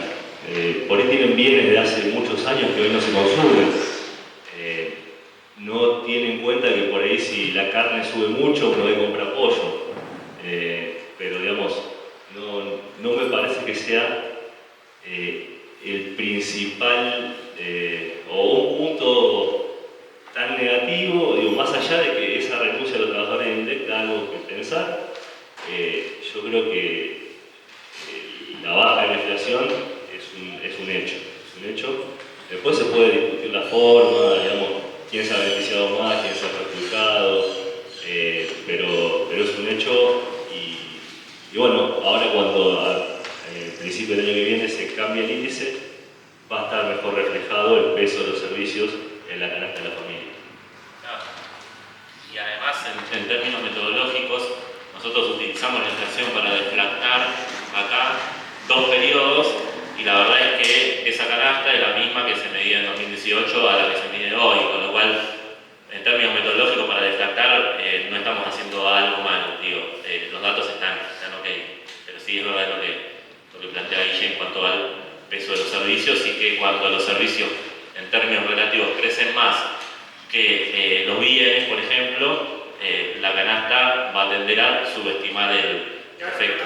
La ponderación de un alquiler o de servicios públicos como agua y electricidad no están ponderados como hoy lo refleja un salario. No están ponderados, tampoco lo estaban antes. Lo que pasa es que antes eran más bajos y hoy son más altos. Claro, es verdad lo que decís. Pero hay una duda muy grande de cómo no se le explica hoy a la población. Yo me creo un tipo informado, pero pese a estar informado, ningún periodista económico nos explica por qué no se cambia el método de evaluación de la inflación, porque estamos todavía metiendo en la canasta al tabaco, y ya la población no fuma como en el año 70, y hoy no accede la gente a una vivienda propia y alquila, y ese alquiler no está... Eso se va a cambiar a partir de principios del año que viene, pero igualmente yo considero, tal cual Guille, que independientemente de eso, el gobierno logró bajar la inflación. Y eso es un dato de la realidad. Está bien, pero hay un gran desfasaje entre cómo están aumentando los salarios y la inflación. Sí, es verdad lo que decís vos, y creo que también lo que decimos nosotros, pero... Está bien, pero quiero poner eso porque... Hacemos Gonzalo, yo en serio, nos quedamos entrancados. Sí, estamos de acuerdo. Tengo una pregunta más y después sí abrimos a comentarios y todo lo que quieran decir. Bueno, puede hacer pregunta, comentario. Solo porque María. Nombre y colegio, por favor. Bueno, buenas tardes, ¿qué tal? Ariel Benítez, de la Asociación de Guías de Turismo. La verdad, bueno, venía siguiendo atentamente los datos y la información y bueno, puedo no estar de acuerdo con algunas cuestiones. Los economistas suelen analizar números, por ahí, obviamente, uno mira o intenta mirar efecto profesional, también me dedico a la docencia, y miro más que los números, miro lo que está detrás de los números. Y por otro lado, tengo una confusión, evidentemente, hago esta intro cortita, o quizás un tema mío de expectativas, sobre el sentido de la reunión. Quiero leer. A ver, el título es Los desafíos para San Martín de los Andes en el contexto económico actual. De momento, quizás yo esperaba una respuesta más concreta o un análisis más concreto, porque ahí lo que yo veo es un diagnóstico. Es decir, a día de hoy estamos en este sentido, hay proyecciones a futuro, pero me gustaría preguntarles de manera más concreta, porque como digo, no veo esa respuesta, no lo veo muy analizado. ¿Qué desafíos ven ustedes en un contexto en el cual no se busca o no parece interesar, fuera de lo que es la isla Neuquén, generar empleo? Digo que las políticas del Estado Nacional no van en ese sentido y no parece que vaya a cambiar. Es más, le ha dado resultado electoral, con lo cual no parece ser necesario. ¿Qué desafíos ven ustedes para San Martín de los Andes, en tanto ciudad en la que hay un gran peso de los servicios y de actividades que requieren a los humanos todavía y no sabemos por cuánto? Eso, gracias. Gracias. Vamos para allá. Te agradezco la pregunta porque está muy bien. Bueno, un desafío claramente vinculado a la situación del tipo de cambio. Ustedes lo vieron a principios de este año, cuando el dólar estaba muy barato, el turismo no funcionó, todo el mundo iba a comprar a Chile, se resiente el comercio local. Ese es un desafío, digamos, cómo se adapta San Martín a una política cambiaria que no está tan clara, pero que hoy da a entender que el dólar va a seguir relativamente barato. Digamos, no es lo que fue a principios de este año, pero da la impresión de que el dólar va a seguir relativamente barato. Entonces está la competencia de Chile, tanto a nivel de comercio como a nivel turismo. Otro tema que surge mucho es el tema del costo de los alquileres, el costo de los servicios. Ese es otro de los grandes desafíos. Acá está potenciado porque hay una gran problemática con el tema de los alquileres, ¿no? En cuanto a valor, a disponibilidad, o sea, hay varias cuestiones. Ayer tuvimos un día largo de reuniones, de visitas a fábricas, a empresas. Básicamente es una preocupación del sector privado, de los empleados. Yo noté mucho interés en generar soluciones, tanto del sector público como del sector privado.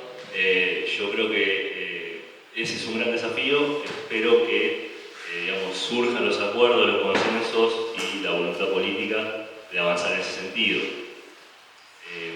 Otro desafío está dado, como en el caso del agro, con las cuestiones climáticas. ¿Qué pasa cuando no nieva? La temporada de invierno es floja.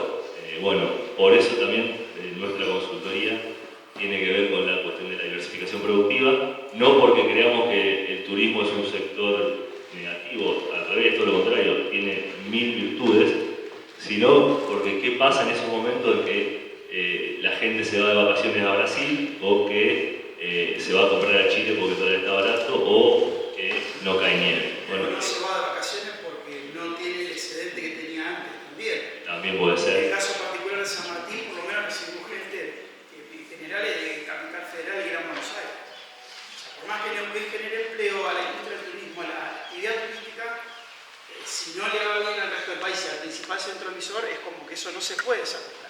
Es complejo, es muy complejo. Bien. Podemos seguir, no sé. No, sí. A ver, en términos de no sabemos qué va a pasar.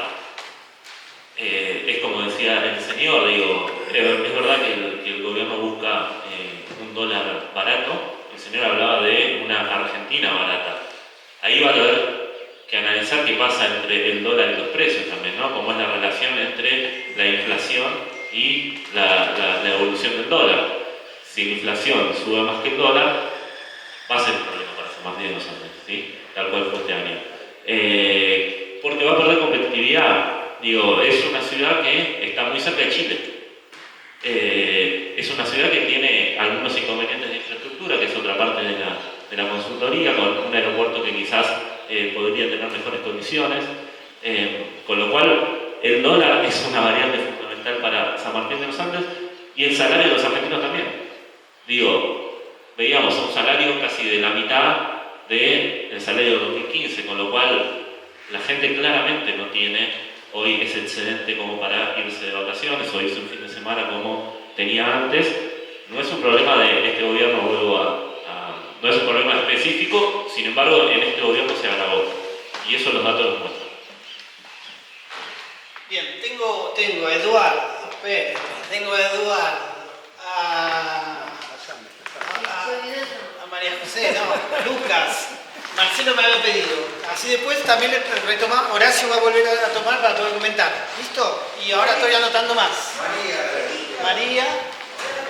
Sí, a poquito. Yo sé que genera pasiones esto, pero moderemos las intervenciones, nada más. Para que podamos hablar todos, nada más que por eso. Lo mío es una pregunta, sí. Ustedes dijeron, compararon a Neuquén con Buenos Aires. Sí. En cuanto a que la actividad en Neuquén está en crecimiento, el empleo está en crecimiento, etcétera, etcétera. Más allá le digo al señor que operaba, hay que buscar el mercado petrolero. O sea, si están los petroleros ricos en Neuquén, el turismo, tenemos que hacer propaganda, ¿saben hacer propaganda a Brasil? Hagan propaganda en Añelo, que hay guita, para que vengan acá. Bueno, aparte de eso. Ustedes decían entonces que Neuquén genera actividad, crecimiento, y que provincia de Buenos Aires no, que tiene mayor desempleo proporcional, esto que lo otro. Pero en las mismas curvas que nos mostraron que la actividad agropecuaria levanta muchísimo, ¿no? Y si bien es cierto que el empleo directo agropecuario debe ser pequeño, pregunto, y esta es la pregunta nada más, ¿por qué se da esa disparidad cuando uno produce petróleo y el otro produce grano, que es lo más importante para la Argentina, más el grano que el petróleo todavía? ¿Por qué se produce ese fenómeno en Buenos Aires? Sí, esto es la... Y el indirecto, digo, del agrario, porque el agrario tiene camiones... Sí. Existe, de verdad, un encadenamiento, digamos, en el sector agrario, pero la pregunta se podría responder con que el petróleo y el gas en Neuquén explican el 90% de la actividad y el sector agrario en la provincia de Buenos Aires, por la población y el peso que tienen los servicios y la industria, explica menos del 15% de la actividad. Con lo cual, un aumento de la actividad en el agro no impacta directamente en el conjunto de la provincia de Buenos Aires. Tiene que ver básicamente con eso. Que ellos somos petróleo. Sí, digamos. Después también uno tiene que considerar todo lo que es lo que permite crecer al resto de la economía, las divisas que crecen en el agro y hoy la energía. Uno lee los libros de historia económica argentina y desde el siglo XVIII prácticamente empieza a tener estadísticas más o menos, no sé si confiables, pero hay alguna estadística.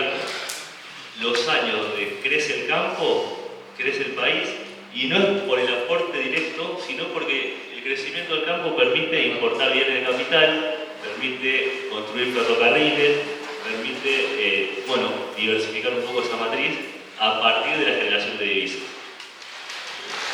Bien, María José, pues Lucas. Por favor. Hola, buenas tardes. Gracias por esta charla. Quizás hayan hecho varias más en este pueblo, yo no me enteré, pero bienvenidos. Primero porque hemos tenido unas elecciones el domingo y hay que venir a exponerse. Nosotros somos pocos, nos conocemos mucho, y yo tengo miedo, sinceramente lo digo, de en vez de trabajar juntos, utilizar el exitismo.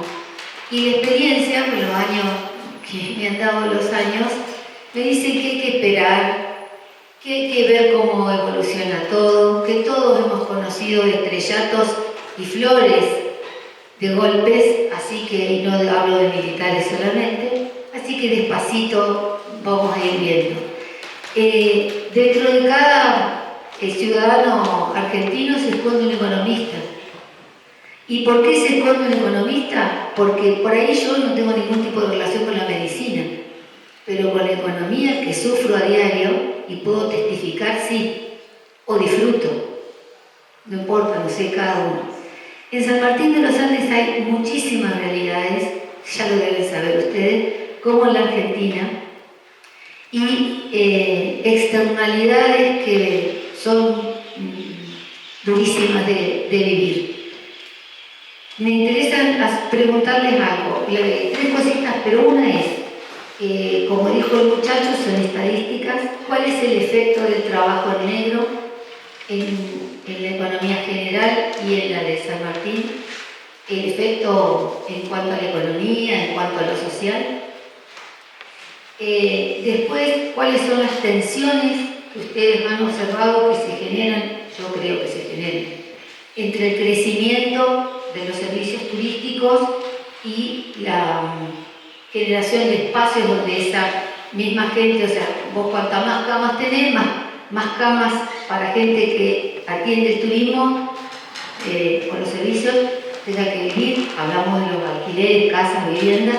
Nosotros tenemos una zona que se llama la Chacra 30, 32, 28, donde se han creado muchísimas, en el mismo periodo que ustedes hablan ahí, viviendas como otras viviendas de gente que puede pagarlas con mejores condiciones. La pregunta sería esa, bueno, la del efecto en negro, estas tensiones, y qué papel juega la confianza en la economía.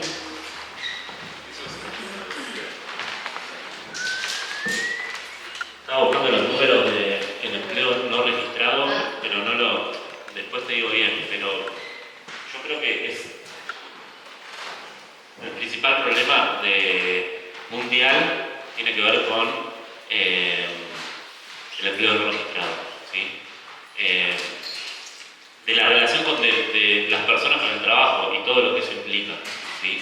Porque no implica solamente no tener una relación de dependencia, digo, implica no tener derechos, implica no tener vacaciones, implica no tener seguridad social e implica también para el Estado después que las personas no se puedan jubilar, ¿sí? Nosotros venimos de una historia argentina que es diferente al resto de Latinoamérica, donde éramos una sociedad salarial, ¿sí?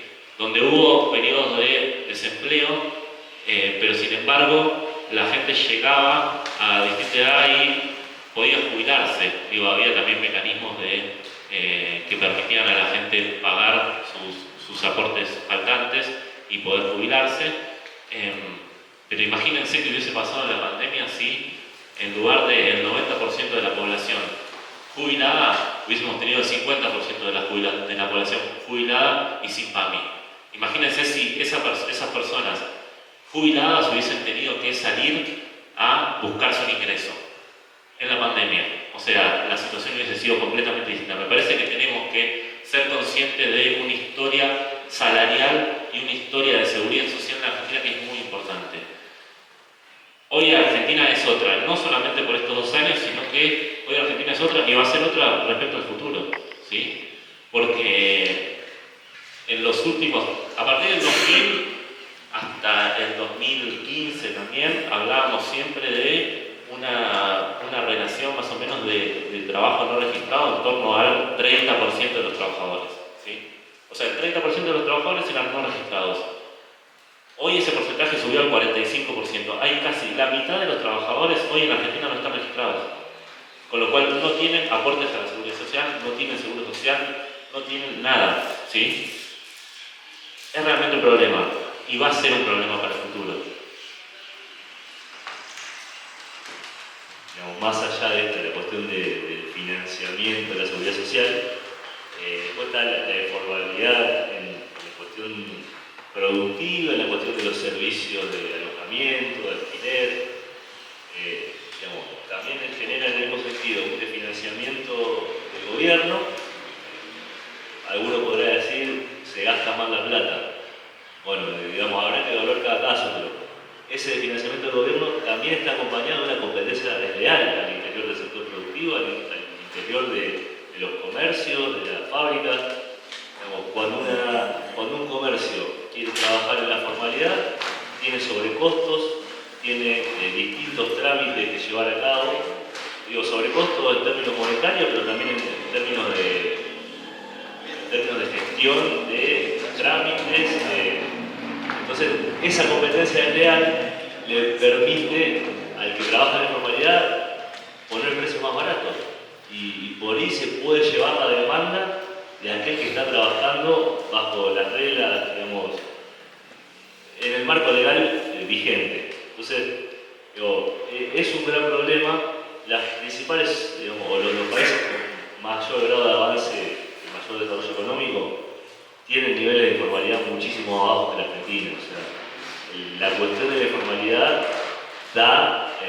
o está relacionada a cierto nivel de su desarrollo. Si uno causa la otra, si son cuestiones que van concomitantes, bueno, es también una gran discusión teórica, pero es inevitable pensar que donde hay mayor informalidad hay menos desarrollo, hay más competencia desleal, hay más incentivos a hacer las cosas mal. Bien, tengo Lucas, Marcelo, Horacio, María, Julia y Juan Farías, y ahora se agregó Magdalena y ya cerré porque nos tenemos que ir medio temprano. No nos van a agarrar los perros porque es el segundo municipal, pero más o menos. Lucas. Bueno, buenas noches. Lucas Manta, presidente de la Cámara de Comercio de San Martín. Ayer compartimos una jornada larga agradezco el espacio, agradezco que hayamos ido al territorio para detectar que las empresas del sector privado hacen un esfuerzo enorme y no son malas, no son el enemigo, el que generan riqueza. Así que estamos comprometidas, porque ponemos el cuerpo. Voy a hacer comentarios, no voy a hacer preguntas. Este es lo primero. Agradezco a todos y principalmente a ustedes por haberse tomado el día que no almorzamos. Bueno, voy a hablar un poco de la provincia, porque en realidad de Nación creo que no se justifica mucho, porque a pesar de mi ley, Neuquén es la más beneficiada de todo el país. ¿Por qué es la más beneficiada? Porque tenemos a Vaca Muerta y todas las políticas de estos 2 años se centraron principalmente en desarrollar Vaca Muerta. Con un RIGI principalmente, que va a permitir que en los próximos años no dependamos más del campo, según lo que dice la producción del petróleo y, por lo que entiendo, informa el gobierno de la provincia de Neuquén. Entonces eso va a traer, no solo para Neuquén, sino para el país, estabilidad. Entonces, a pesar de mi ley, la provincia se ve muy beneficiada. Más allá de que quizás en San Martín, en este momento, no lo estemos sintiendo tanto, a pesar de que, con lo que vimos ayer, estamos relativamente bien con la actividad. En todos los lugares que estuvimos están trabajando y están trabajando proyectando crecimiento. Después me hubiese gustado en uno de las filminas en donde se medía la comparación del crecimiento del empleo privado a nivel nacional y a nivel de Neuquén, poner el crecimiento también del empleo público en esos años. Entiendo que también fue una política de Estado que nos perjudicó en el crecimiento del sector privado, porque el sector privado al final de cuentas termina en lugares como este compitiendo con la generación de empleo del Estado. Anoté la cosa. Otra cosa que quiero comentar, que justamente salieron indicadores de lo que cuesta consumir en el país. Llenar el changuito en la provincia de Neuquén es la 4ª provincia más cara del país. La Patagonia es el podio. Estamos más arriba que Tierra del Fuego, porque Tierra del Fuego tiene los beneficios impositivos, a pesar de estar más lejos. Pero ¿por qué tenemos ese problema en la Patagonia? Cuando un camión sale de Buenos Aires con destino al norte o al centro del país, ese camión paga un flete de ida solamente, porque de vuelta tiene carga para ir a Buenos Aires nuevamente. En cambio, cuando viene a la Patagonia, un camión se vuelve vacío y el flete se paga el doble. Hoy la incidencia del flete es elevadísima. Y eso hace que nosotros tengamos un costo mayor. De hecho, está mostrado en estos datos que somos una de las provincias más caras del país para llenar el changuito. Pero pagamos 1.600 kilómetros de flete cuando del otro lado de la cordillera podríamos abastecernos a 300 kilómetros. El salmón, ayer se los puse como ejemplo, tiene que ir a Puerto Madryn o a Buenos Aires para venir nuevamente acá. No puede venir de Chile. Y eso está mal. ¿Por qué nosotros tenemos que pagar eso si en realidad tenemos una frontera que no podemos utilizar y deberíamos? Entonces, en Neuquén tenemos esos problemas y además el Estado provincial nos cobra el 5% de ingresos brutos en los mayoristas de alimentos. Nos hace más caros. Tendríamos que empezar a ver de qué manera tratamos de ser más competitivos.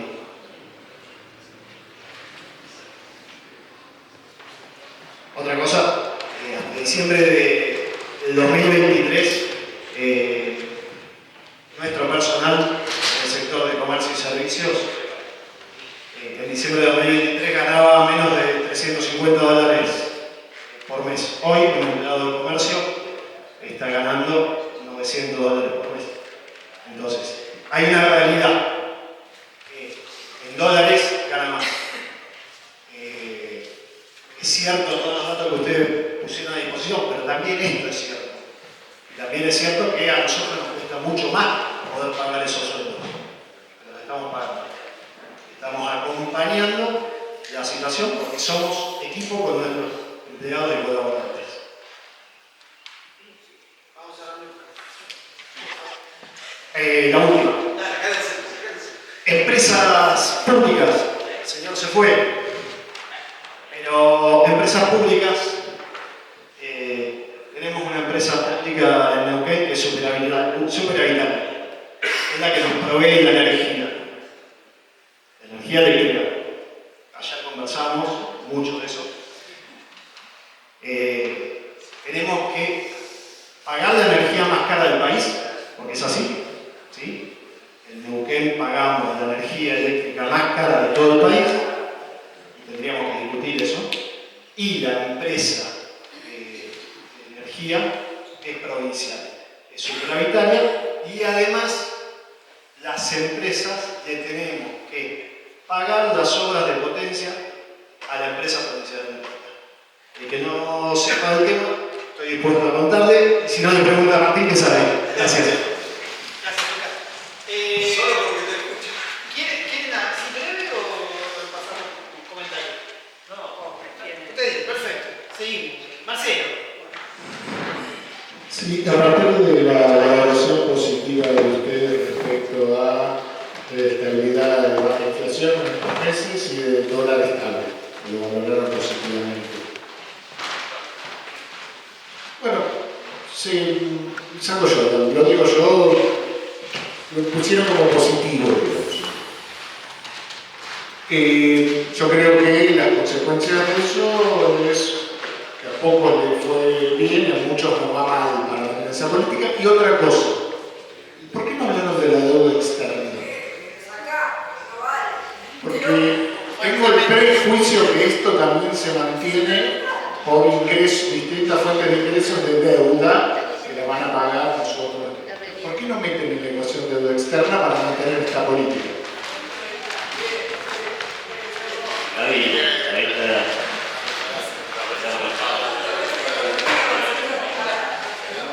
Ahí, no, digamos, no hablamos de la deuda externa, digamos, para no meternos en todos los temas, en algún punto teníamos que... Qué variable, ¿no? Qué variable que se acomoda totalmente. Sí, bueno, Fundamental. Estaba... No soy economista, No.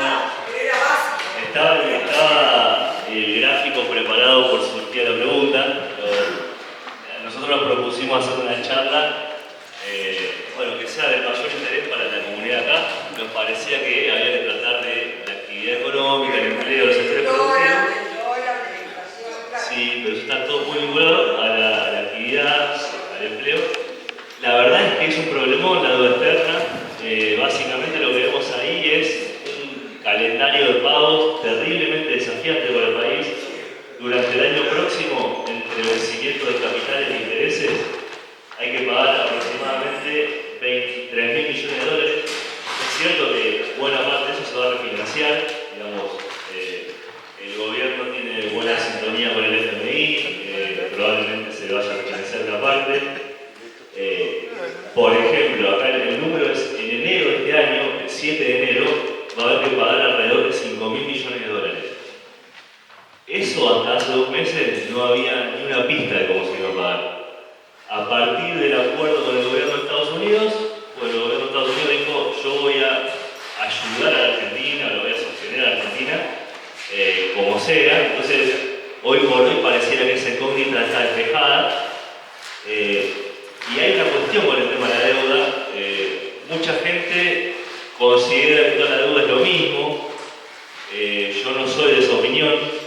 Por ejemplo, vamos a hacer bueno, hay un cálculo que es la deuda consolidada, o la deuda total, la deuda bruta total, porque después hay que saber que una parte grande de la deuda es entre los mismos organismos del Estado. Entonces, la deuda bruta, que es toda la deuda del Estado, desde que empezó la gestión de Milei, cayó un poco, aproximadamente un 5 a 10% en un monto bruto.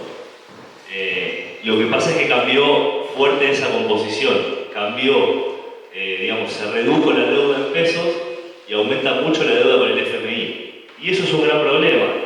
¿Por qué? Porque el FMI es lo que se llama un acreedor privilegiado, un acreedor super senior, y además es un acreedor complicado porque está compuesto por todos los países del mundo.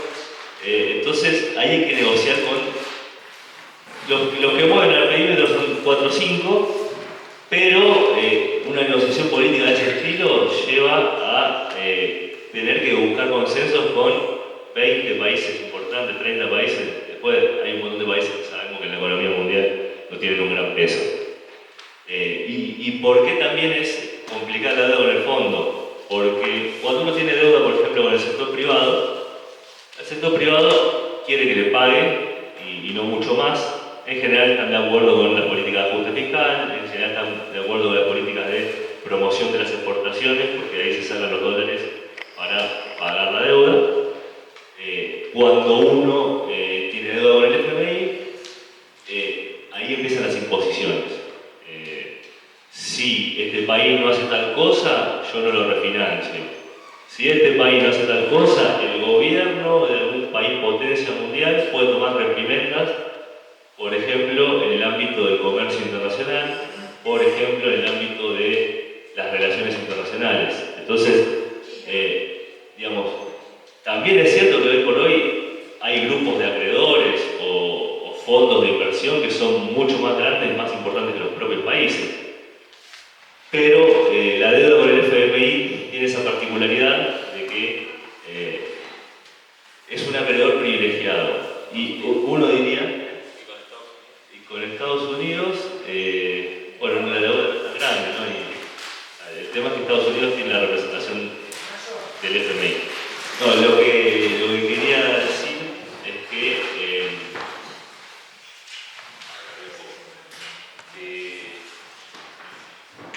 una cuestión vinculada a la relación con las grandes potencias, con el fondo, es eso, los pocos países. Yo en algún momento hice un estudio bastante profundo de los países que entraron en default con el Fondo Monetario Internacional, y aquellos países que quedaron en default, o sea, que no solucionaron su problema, son países que desaparecieron, son países que se dividieron.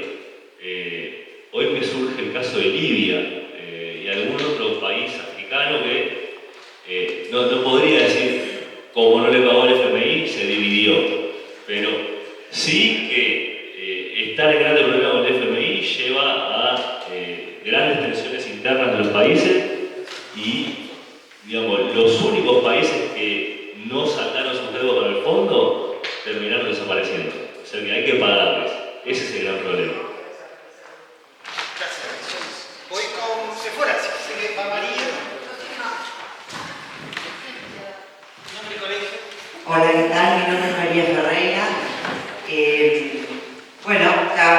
Como clase de economía muy interesante, creo que la convocatoria puntual hacia San Martín de los Andes es un poco lo que nos atrajo a muchos y está bueno poder hablar de lo que pasa tal vez a nivel local, si queremos extendernos a nivel provincial también.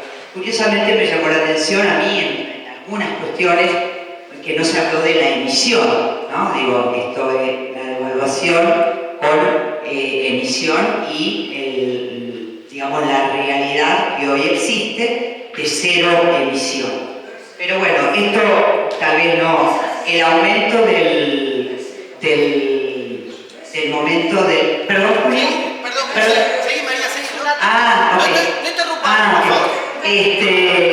Entonces, en términos por ahí específicos de San Martín de los Andes, yo considero y pregunto si acaso la disminución de las presiones tributarias no haría incluso aumentar el empleo, ¿sí? Nosotros tenemos un altísimo porcentaje de empleo privado, altísimo. La producción específicamente de San Martín de los Andes es en su gran mayoría a través de tanto la construcción, empleo privado, como comercios, empresas, etc.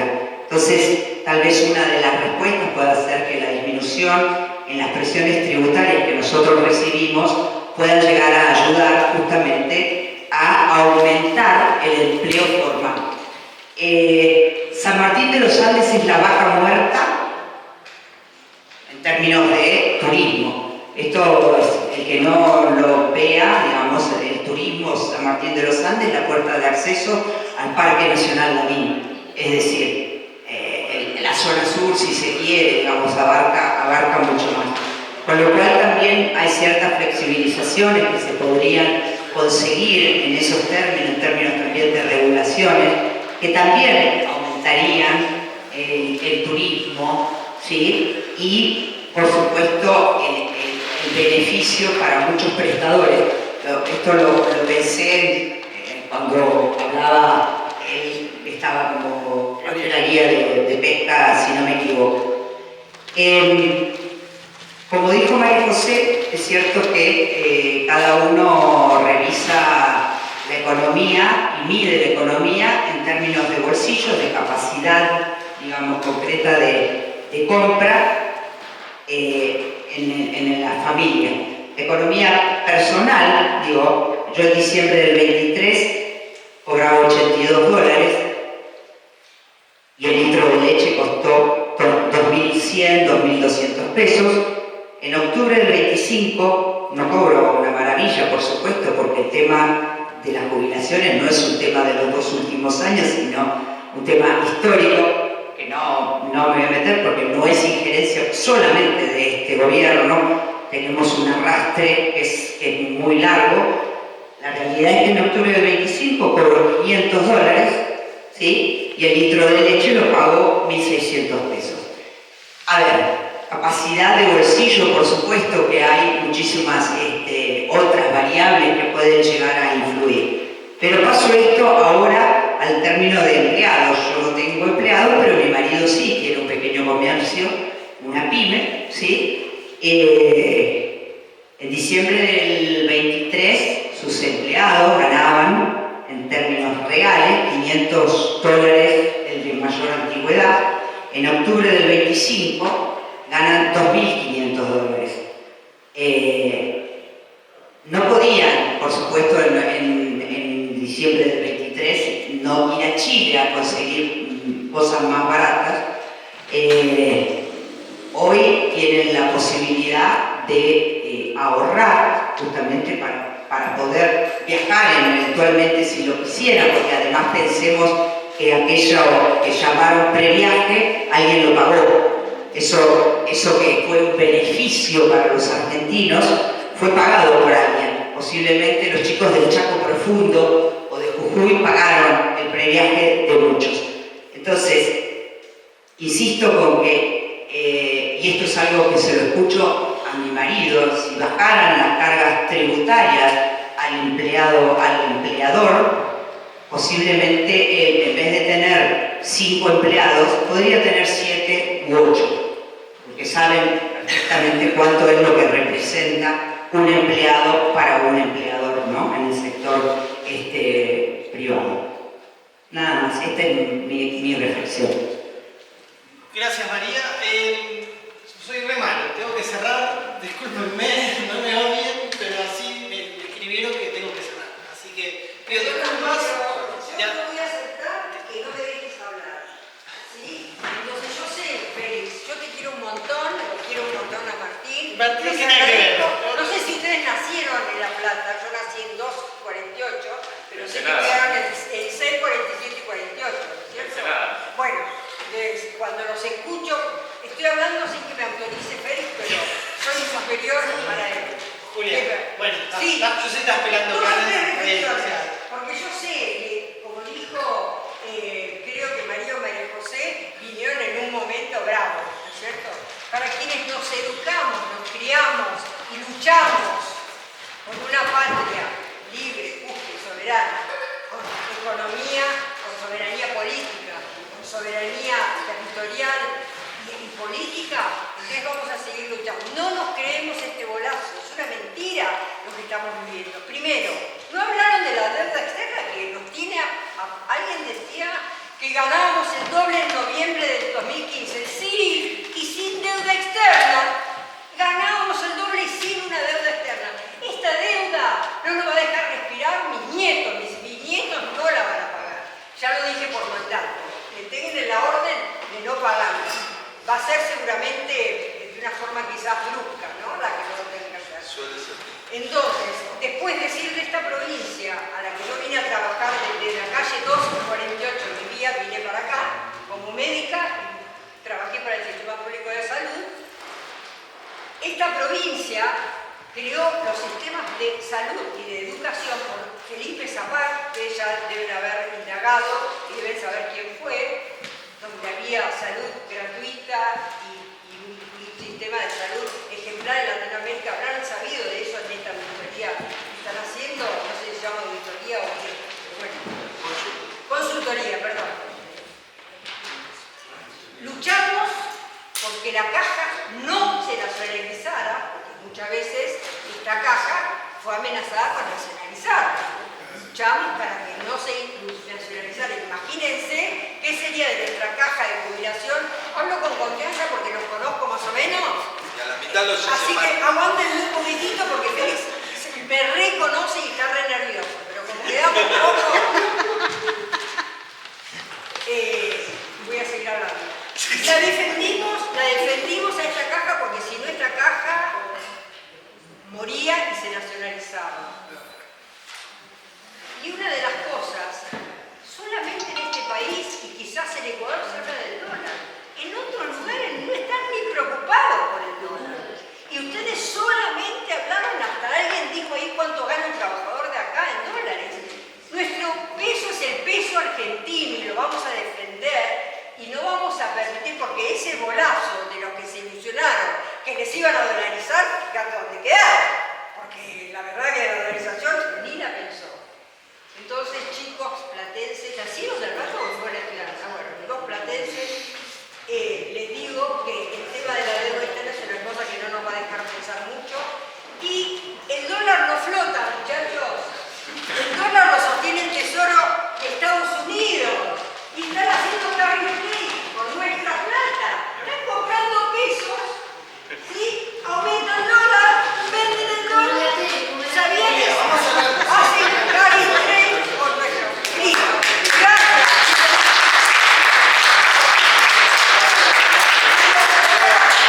Pero como me estoy yendo en mis últimos años, yo no puedo quedarme callada. En este pueblo al cual vivo hace 42 años. Está claro. Gente, yo una sola cosa les quería decir para cerrar. La actividad que llevó adelante Félix y el COP. Primero les quiero agradecer mucho a los chicos. Lo que varios señalaron que era un día difícil para hacer una charla sobre lo que se hizo la charla, es cierto. Y de lo que hablan es de la voluntad nuestra, no de gran coraje, sino de gran confianza en que podemos hablar, es que podemos encontrarnos, tener claro, casi antes de empezar, en qué no estamos de acuerdo y sin embargo tener ganas y respeto suficiente para escucharnos, confrontar ideas, compartir opiniones. Lo nuestro fue una apuesta a esa confianza, a que los que sabemos, porque nos conocemos, que no pensamos igual sobre estos temas, podemos ser respetuosos y tenemos ganas de escucharnos y de que nos escuchen.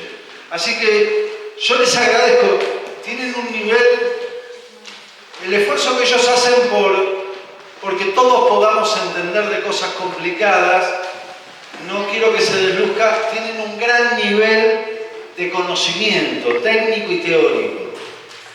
Yo les agradezco el esfuerzo por no tentarse en marcar las cartas, en que todo sea opinión, en permitirnos que nosotros construyamos la opinión, a partir de la excelencia de su conocimiento, aportándonos información.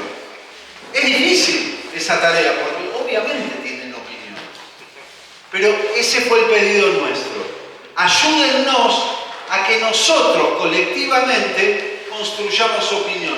Apórtennos información, apórtennos conocimiento.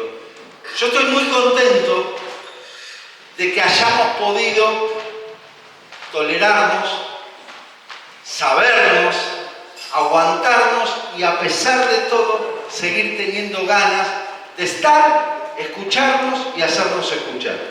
Creo que por ahí va la cosa, por ahí va el encuentro, porque estamos convencidos que del desencuentro perdemos todos, incluso cuando tenés la posibilidad y los números de aplastar al otro. No tentarse, tener ganas de respetar al otro, es la apuesta que hicimos hoy en un día que era difícil hablar de economía. Así que muchísimas gracias.